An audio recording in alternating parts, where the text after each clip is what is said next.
Welcome back. We're here with Mimi and with Nadia, and we're going to talk about workplaces that inspire. So let me just turn it over to you. You've been working, and you've been experienced in some way.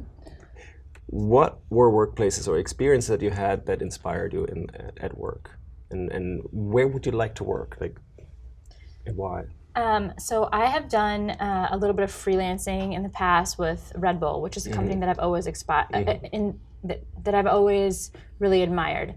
And I think one of the reasons is because they follow a brand philosophy that it's not just about selling their product and their drink. It's really a company that is about an experience and a lifestyle, one that's about extreme sports or just really seizing the moment in the day. And working with them, even as a contractor, I was able to see firsthand that philosophy really resonates at every level of the organization. So it's not just a branding tactic, it's truly embodied in the structure of their organization. And that was really inspiring to be a part of. I also worked for another energy company, which was 5 Hour Energy, which I really enjoyed because I felt like there was a very open dialogue. And I think with a lot of these companies that are more new age, they are crafting their branding and their marketing around having this shared vision, but it's the companies that really are able to actually act on that and embed that throughout their organization that really thrive and really stand out to me. And that's where you want to work. Exactly. I would love to work for Red Bull. Because of this, and then also there's a very, difficult to get in, but not that I'm in favor of hierarchies, but there is a very clear system for how to be promoted within. And I think that's really helpful, and it acts as a guideline and actually helps keep a certain amount of fairness so that you know that your performance is being rewarded and there's a clear path forward and that they're open to new ideas or opening to creating new roles if you do succeed in the role that you're in. Great. What about you? Yeah, I think that hierarchies are so important. For me, especially lately with all the changes that are happening in the world, I find Patagonia to be incredibly inspiring. And as we were talking, they have a chief philosophy officer who really helps, guide that philosophy that started the company from the get-go. And they embody all of their values from, manufacturing through to the sales. And to me, it's so important that they buy back their own supplies to then hand out and refurbish. And many of the clothes you get are recycled clothing, so they're really diminishing their footprint on this earth. But I also think their parental leave and their vacation policy and their ability that you can take vacation anytime you want to volunteer is take paid vacation, which is not including vacation days to volunteer, is so important. So to me, I think that's a company I would love to work for, especially just being a bit more outdoorsy and loving their clothes and now also loving the lifestyle they embody. For me, that'd be great. But in terms of places that have inspired me, in my previous career in advertising, I had this amazing boss who really got me to work hard. And not that I don't generally work hard, but the way that she managed was something that led me to really just giving my best foot forward all the time. And I think it was mostly that she handed out trust rather than micromanaging till you learn how to do the job. She was kind of here, I trust that you can do the job until you can't. And that was when she would step in and micromanage. But she really expected you to always follow up and touch base. And I know for some people, they can't work like that they need a manager who micromanages. For me, that was awesome because anytime I ever disappointed, whether it was being late on a client email or accidentally screwing up a number, I felt horrible, and I would always come clean immediately because I felt that her trust was so important to me. So we had this conversation before about trust and how trust begets trust, right? And how that was possibly the case with your manager. And you were saying that you're friends still or something? Yeah, we're still really good friends. She's my reference for everything. She wrote my business school reference. We were really able to trust each other the whole way through, and it was really hard to be hey, I'm leaving. But when we had sat down at my yearly review before I went to business school, she'd asked what I wanted to do, and I said I really wanted to get into strategy, so I'd started to do that more at the agency. And so she's well, I think that business school is the best bet. So she wrote my reference letter. Every time I'm back there, we get lunch or coffee. Still hang out with her and her husband. My parents hang out with her. She's a big part of my social circle. Okay, she's part of your family life even, right? Yeah. You mentioned something that she might come to your wedding. Yeah, I was if I get married, she's definitely coming. Which is kind of interesting to hear, students, because that's not normal. That's not usual, right? That matters. The management matters. The manager and the management style matters in terms of employee engagement and workplaces that inspire. And if you have people like that, I think people in general feel energized, right? Yeah. Were you the only one, or was this whole place full of energy, or that group at least? I think that the team she led, for sure. Now she's the department head. I haven't experienced her as the department head. But there were a team of 5 of us that reported directly to her, and I think most of us felt that we absolutely loved her. I was able to go in there and talk about anything that was bothering me, work-related or otherwise. When I was having issues with family or boyfriend, I could go in there and complain, and she would listen to me. And, you know, many times I'd walk in there and she'd be like, have you seen this really funny video that John Oliver put out, or things like that. And I watched with her, we sat in her office, we didn't take the day off, we decided to just not answer client emails, and we watched the inauguration of Trump and sat there in silence in the dark. So that's bonding, right? And that's sort of like, that's important, that you can bond with people beyond work. And that's oftentimes what people don't really understand. It's like there's work and there is life. Somehow that's a separate thing. And in many ways, when we hear people that talk about workplaces that inspire, it is something where they can be human, where they develop also their abilities more, right? Where they feel they can grow into be more fully human, we can call it that, but more fully professional, you can say. Right. And there are these moments where you say, this is actually a person that is a friend, right?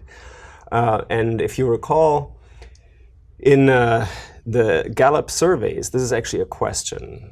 Do you have a best friend at work? Right? So those people that say they can say yes to that, they have a best friend at work, they are more engaged at work, which is not surprising when you think about it. And yet, who does think about work as a place where you have your best friends? Right. Right? But any other kind of companies or organizations that you know that inspire your friends, your colleagues, maybe? Sure.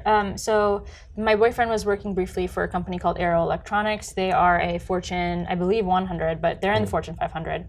And he was working with them very closely for 7 years. And then he reached a point where he felt that his career couldn't necessarily continue to grow there. It wasn't the direction that he wanted to go in. It wasn't necessarily based on the company. And he actually moved to one of the suppliers of Arrow. He moved to Dell. And it was a little bit of a controversial decision because he's sort of going to, not necessarily a competitor, but it's just not a great domain to transfer to. It didn't look that great. And he was very nervous about putting in his resignation, but explaining that this aligns more with what he wants to do in his career trajectory. And I was so amazed. This happened literally 2 weeks ago, but he was so nervous about writing this resignation letter. I helped him write it. Just because of his sheer anxiety, and he never gets anxious. And then he was worried about his phone, it was gonna blow up afterwards. And it was so funny because all of his managers and even like his bosses called him. He was expecting to hear, a mouthful, thinking that he violated some sort of contract, and they were so happy for him, and they endorsed him, and they wanted to set up a partnership to work with him in the future. And that was just so amazing, and that resonated with me on so many levels because they genuinely cared about his own career trajectory, even if it, was compromising their company. But that way he also ensured that his transition went smoothly. And because they were so nurturing, he wanted to make sure that he helps them find someone fulfill his role and outline exactly what the processes were. And so it just led to a really smooth transition, and I was just so amazed that a company would cater to their employees like that. Wow, that's and he's decided to leave that company, and that's when he found out that they were so nurturing. Yeah, exactly, but he did leave on good terms. And I think that the issue was working with kind of almost not necessarily a competitor, but someone that is in a domain that he's currently already operating in. It was just a little bit of a political issue as well. So he was hesitant about how they would accept that. They could look at it as him leaving for a competitor, or they could look at it as a prospective partnership for the future. So they really really took kind of the more positive emphasis on his transition. Great, great, great. Departure. Now, you've read the article on AES and how they organize for empowerment, right? Which is kind of unusual. And, Yeah. and what stuck out for you there? And does that inspire you at all, or you hesitate? What's your I take? think it didn't inspire me that much, but maybe that's because I'm a bit more rigid when it comes to work roles. I felt that they walked a fine line of giving people roles but not giving people roles, and saying that they didn't have like this specific hierarchy that every other company has. I couldn't function like that. And I know that Nadia had brought up earlier, like the hierarchy in Red Bull. Like for me, that's so important. I need to know what the next step is. I need to know how to get there. I can't just kind of live in this free flow of like, you might get promoted, you might not. Like, what's your role? Define your role. Like, I need to know what my role is, and I need to know what the role above me is, and I need to know where I can blend those lines. And it seemed a little bit too loosey-goosey for me. I would agree. I think there's definitely pros and cons. Like anything, there's going to be a trade-off. I personally would probably function a little bit better knowing that there is a hierarchy and a level of command. The article said that there was no human resources department, which really stuck out to me, because you do understand the need for having these sort of established functions and roles. One of the things that I thought was cool about them not having a hierarchy was the idea that they would let the maintenance workers make a financial investment for them. So they had 12 or 15 maintenance workers who wanted to do some sort of an investment, and they actually trained them, and they gave them classes so that they could make those investments for the company, which is a very daring and bold move, but again, it empowers the group. So I felt like that, they wanted to do the best they can. So in that sense, it's pretty cool because it allows you to experiment and innovate in novel ways. And on the other end, you do want to know that there are ways and sort of clear-cut directions to move forward within a company. So I think it's about striking that balance. Well, the company works well. Yes, yes. So somehow it works. The point is, it may not be for everyone. And what we see in this company is that people are empowered and they are engaged. Right. And it's not for everybody. Right. And we know that it works because people have a space where they can grow, right? As a maintenance worker, right. you are potentially in a traditional hierarchy. You're stuck in a role. And yes, if you have no pathway up or whatever, that's where you're going to stay. And it's not particularly engaging because you don't learn anything new necessarily, right? And if you remember the drive to comprehend, people want to learn. Right. People want to make sense of things. They want to understand more and grow. So while some hierarchies, some organizations leave that space for the top, for people like yourself maybe, for the folks that are doing the job on the ground, oftentimes there is no space to really develop and grow. So this is an energy company, right? And they're allowing space for people to grow in all kinds of ways that they want. And of course there's hierarchy in a sense, there's a responsibility check, right? There's always somebody in the back that can help. And that is like with parents, right? Or with your manager, you're saying, they trust you. They trust you until you say you need help. And then they come in and then they help you, train you, give you guidance, etc. Or find somebody that can help. Because most of the things that people are doing in organizations, it's like they're new. They're not always clear cut. They haven't been done before. So there isn't necessarily somebody that has an answer for everything, right? So this kind of organization or organizing way or management way is something that automatically allows people to grow, like you were describing your own experience with your manager, right? Yeah. And so it's not like micromanagement or micro-hierarchy in a sense. It's actually a space where people can grow to develop the capabilities to do the job, and maybe more than that job, right? And in many ways what we see in organizations that do engage people more, where people say they want to work there, like Red Bull and others. It's not like clear cut, here's your role. Right. No, there may be an event, there may be something else out there, and we're going to try that. Right? Maybe we're going to go sponsor flying to the moon or something like that. That's what they're talking about, or Mars, or some bigger kind of thing. Hasn't been done before. There is no expert. There's not someone that has all the answers. So then typically you have to open it up a little bit, and when you can trust, and when you have these managers that can trust, and then you typically get some different way of engagement, right? People feel like, okay, I want to live up to that, and I'm being trusted, and I want to do the best I can. And when I know I can make mistakes, I can actually easily ask for help before I screw up, rather than try to hide, which happens a lot. Right. That when you feel like you screwed up, then you become defensive. You're going to hide it, you're going to mask it, etc., etc.